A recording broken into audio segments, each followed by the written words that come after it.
hiding from the wind in the woods. Okay, ways that garages will try to rip you off. It makes no difference if it's a doctor, a nurse, a plumber, or a bike mechanic. Their job is to make money.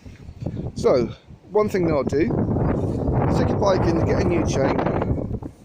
What they will do is take off your old chain, give it a spray with WD-40, which costs a penny, blow it out with the airline, which costs nothing, it's chain splitter to remove 5 or 6 links, put it back on the bike, spray it with chain lube. It costs about a penny. So with 2 pence, they will then charge you several £100s for a new chain and labour.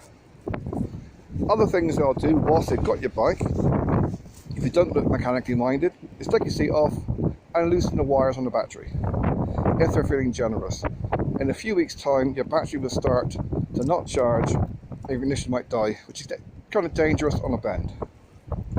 Other cunt things they do is to drill a hole in the underside of your indicators. Here.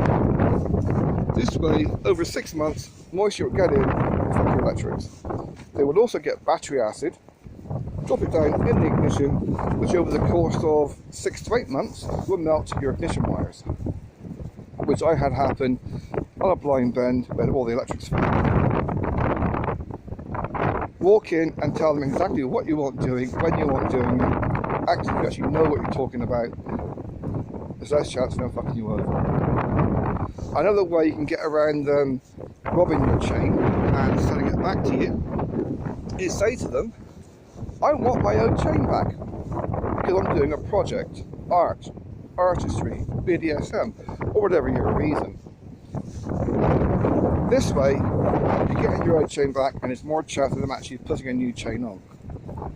They can't use excuses like recycling or waste disposal because that's bullshit. You can do the same with any parts they claim to replace, whether it's your tyres, your oil filter, your spark plugs. Say to them you want them back for a project. You're doing arty type stuff.